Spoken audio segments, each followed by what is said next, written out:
Bientôt, la jeunesse européenne ne suffit plus à calmer l'appétit de la guerre. Les puissances impériales font alors appel à leurs colonies.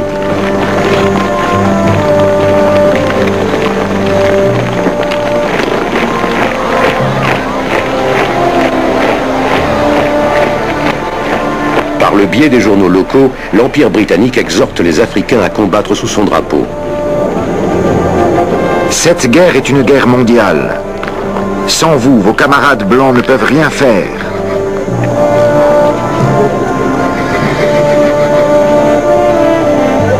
Que tous ceux qui aiment leur pays et respectent le gouvernement britannique s'engagent sans attendre.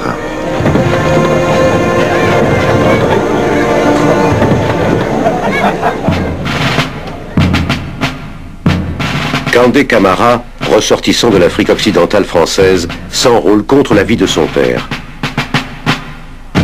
Celui-ci refuse que son fils risque sa vie pour des Blancs.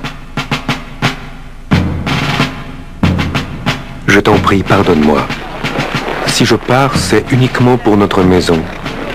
Si je meurs, je mourrai en homme. Je serai enterré en homme.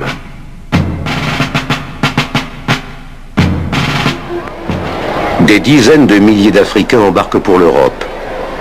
La plupart d'entre eux sont envoyés au front.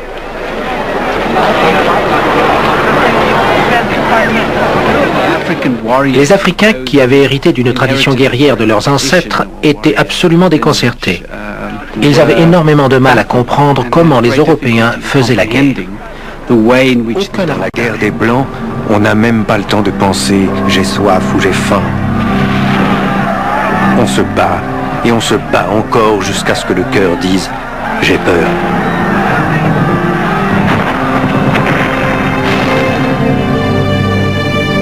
Il n'y a pas de chiffre précis, mais on estime à plus de 250 000 le nombre de soldats africains tués, blessés ou portés disparus lors de la Première Guerre mondiale. Leur sacrifice ne leur valut pourtant ni la reconnaissance de leurs colonisateurs, ni celle des soldats ennemis.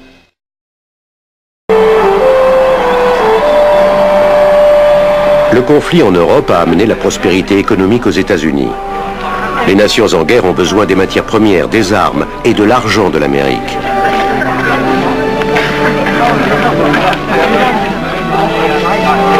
L'Amérique tire d'énormes profits de ce conflit, mais refuse d'y être mêlée.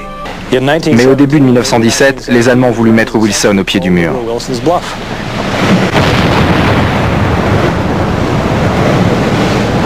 L'annonce par l'Allemagne d'une guerre sous-marine à outrance amène les États-Unis au bord de la guerre.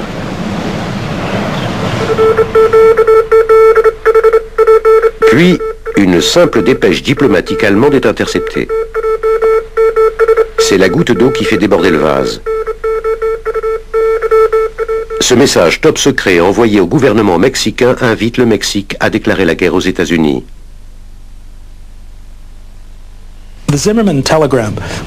La dépêche Zimmerman a été décodée dans la salle 40 des services secrets de la marine britannique et envoyée juste au bon moment pour être sûr que Wilson se mette en rogne, ce qui n'était pas évident étant donné son tempérament. Quand il a vu que l'Allemagne était prête à violer la frontière américaine, il était clair dans sa tête qu'il s'agissait d'une question de sûreté nationale pour les États-Unis.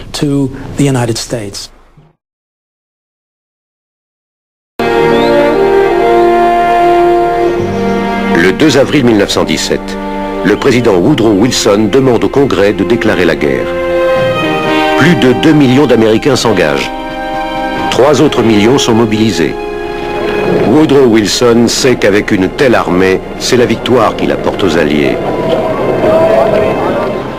Le 8 août 1918, appuyés par plus de 500 chars, des unités françaises et britanniques, soutenues par les troupes coloniales, percent les lignes allemandes à Amiens.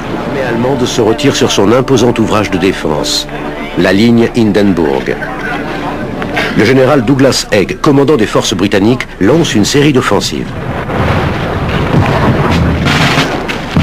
Puis vient le tour des Américains. Pendant les dernières semaines de la guerre au nord-est de Paris, 9 divisions américaines montent à l'assaut. Ce sera la première et dernière grande bataille américaine de la Première Guerre mondiale.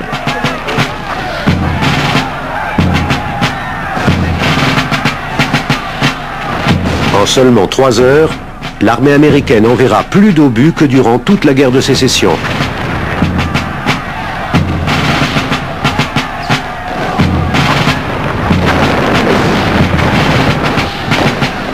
La bataille de Meuse-Argonne durera 47 jours, au terme desquels les Allemands finiront par céder du terrain.